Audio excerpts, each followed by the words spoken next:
Sorry. Yeah, perfect. And I didn't get my nails done. That's terrible. Can you like Photoshop some nice nails on me by any chance? Yeah, TRYKA colours.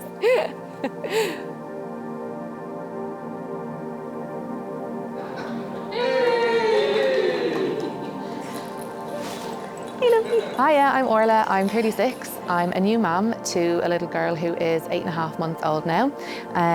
I've always enjoyed playing sport and being involved in health and exercise. I grew up playing camogie and Gaelic football. I still play camogie now. As I grew up, I really gained a passion for the gym and running. I absolutely love doing CrossFit style training. I qualified for Chicago before I got pregnant, but I didn't travel obviously. I was nearly 7 months pregnant, so that had to take a back seat. I do a lot of strength training and I do a lot of running. Since becoming a mum, that training has taken a little bit of a back seat, and how I train looks a little bit different now too. Although I'm 8 months postpartum, the recovery journey has definitely been a lot longer and is still ongoing than I expected it to be.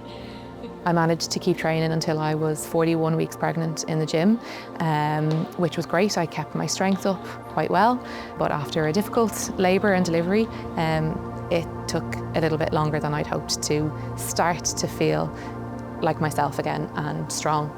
Yeah. Juggling life as a new mum and training. Training definitely took a backseat for the first 6 to 8 weeks anyway. You're just in this little bubble and, you know, training doesn't even matter. Now that Alanna is a little bit older and now that I'm starting to feel a little bit better in myself, James, my partner, Alanna's dad, is really good at helping me to get out to train. He's a trainer himself, so he knows how important it is for me, for my mental health, my physical health, to just get an hour a day. Before Alanna came along, I would often train twice a day. I might do a run in the morning, a strength session in the evening. Now that she's here, I have to be much more intentional with my training, and I definitely don't get to train as long as I'd like to. So yeah, I have to really pick and choose what I do. I won't be running the Dublin Marathon anytime soon, so I just won't get to train enough for anything like that. But little things like I'm back doing a park run most Saturdays. I'm about 3 minutes off my PB, so you know I can start to push it a little bit. So I would have had quite a structured gym regime and running regime before I got pregnant. I would have done quite a lot of CrossFit training most days of the week. Again, anybody who knows me knows that I like to go absolutely hell for leather when I train, which isn't always right. And I would have carried on running quite long distances. I was helping my friend train for a half marathon. So I think I ran about a half marathon with her when I was around 19 or 20 weeks pregnant. The running started to slow, and then I knew it was kind of time to finish up running about 32 weeks. I was only kind of doing slow 5Ks by then anyway, but actually as I progressed in my pregnancy, I found that I started to regain some strength. So I was able to keep up with an altered gym program. Of course, I wasn't swinging out of the bars and doing lots of gymnastics, but I was able to keep a really good barbell cycling going. So I was still able to do some, you know, good sumo deadlifts. I was still lifting fairly well. So I felt quite strong going into the birth. I think if it's something that you've done before you were pregnant, and you're working with your GP, you're working with a personal trainer, a physio, women's health physio, and health complications, absolutely keep training. There's so much research and science now to show all of the benefits for mum and baby in order to keep your training up. I know that one of the really great benefits of TRYKA is how inclusive it is. So fine, you might be 6 months pregnant, you can't do a full burpee, they'll adapt it for you. So I think the training side of it for your mental and physical health is really important, but there's also a sense of community that's really important as well. And just like I said, I didn't want to show up for TRYKA, but as soon as I did, Sinead was the first person to come over and say hello to me. Immediately you just feel that sense of warmth and inclusivity. And then the same at the end, actually the whole way through, one of the judges took my phone, he got a photo of me, he got Alanna in the background, And then when I crossed the line, as I said, there were people taking photos and saying, well done. So fine, in my own head, I might not have personally felt a huge sense of achievement, but the fact that I was there, I showed up, I felt like I still was part of a community is huge, because when you're pregnant, you know, things do start to change and shift. And then that's as important, if not more important, when you have your baby.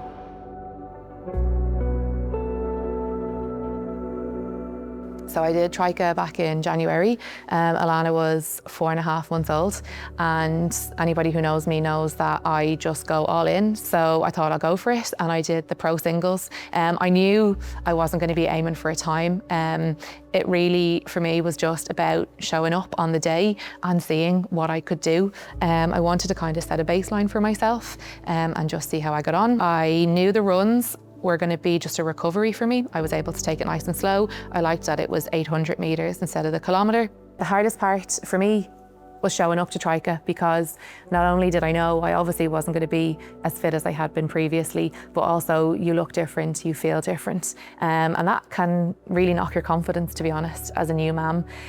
Showing up to a busy arena where, you know, there's lots of people supporting you and cheering you on, but actually you don't feel great about yourself. So I just had to kind of get my head down and keep going.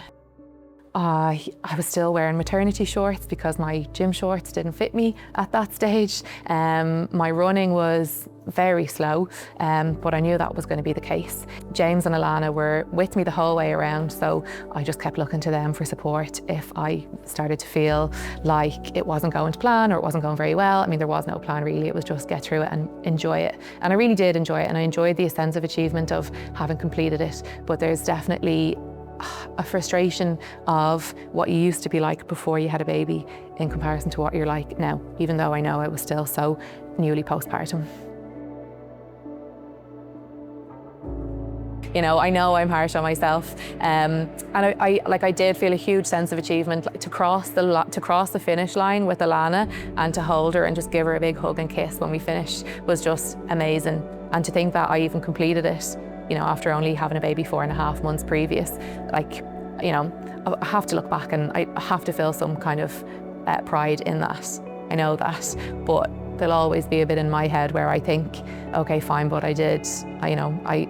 I qualified for Chicago the year before, and now I'm way down the bottom of the pile. You know, you don't look like an athlete, you've just had a baby. So I do deep down inherently know that, you know, I am proud and pleased that I did it. But there's just that niggle as a new mum where you're, as much as you're so happy in your little bubble, you equally kind of want to be back where you were before you had your baby in some way.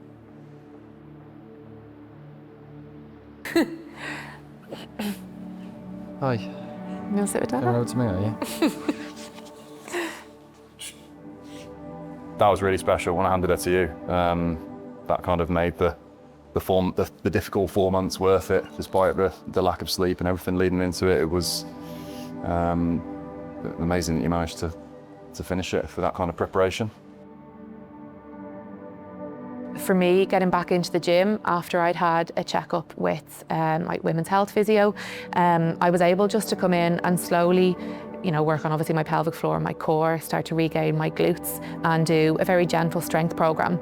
But the most important part of training for TRYKA in January was just coming in and seeing the other mums and chatting with the other mammies, and again, feeling like you weren't doing it on your own. You know, training for TRYKA, whilst not having a huge amount of sleep every night, wasn't very easy, but coming in and seeing other mammies do the same as you, and learn from each other and hear from somebody who's 3 months ahead of you. You know, you'll see, oh, they're lifting a little bit heavier again, their pelvic floor is starting to feel a bit better. They ran the Raheny 5 mile, and they're also training for TRYKA. It's just, yeah, not being on your own and not being isolated in your training is really important. I think it's getting there now, but it's like that, the first, especially 4 months in, you're not really getting any more than 2 hours of sleep unbroken. So to be able to think your training is going to progress at the rate you want is a little bit ambitious. Obviously some babies sleep better than others. She wasn't the best, but it's getting there now. But yeah, amazing. And like, just as Orla said, we want to share, we want fitness and training to be a massive part of her life, and obviously not force her into anything, but just kind of guide her down an active and healthy and fit lifestyle. And hopefully she ends up good at some sort of sport. Yeah. I'd hope she would, but yeah, it's going to be a huge priority for us to get her into some stuff she enjoys that's active. Oh, I think it's so important for children to be involved in sport. It teaches you so many life skills. Again, I'm a secondary school teacher, not only, you know, about how to look after the person beside you if you're doing a doubles competition or you're standing on a pitch. There has to be empathy there has to be teamwork, you have to show leadership skills. You have to know that you can work hard, you can be resilient, you can keep going when something gets tough. Also, the most important thing is you can enjoy it. And I love pushing myself as hard as I can and just going hell for leather in a training session or in a competition.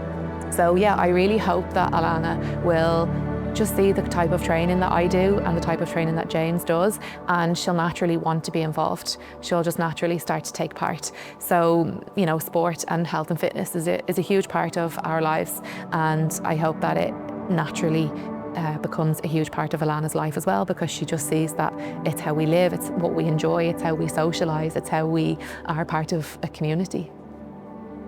And as a girl as well, as a girl in sport, there's, again, I'm a secondary school teacher in an all-girls school, we see the dropout rate of girls in sport. One thing I really like about TRYKA is that it combines functional fitness with sport for girls. You've got some girls who are maybe afraid to step foot inside a gym, or they start to become quite self-conscious and they give up whatever team sport they were playing. TRYKA combines all those elements of a little bit of competition, but again, that community side of things and that support. So I'm really looking forward to seeing what TRYKA does for teenage girls and keeping them in sport for longer, all the way through to adulthood. It's so important.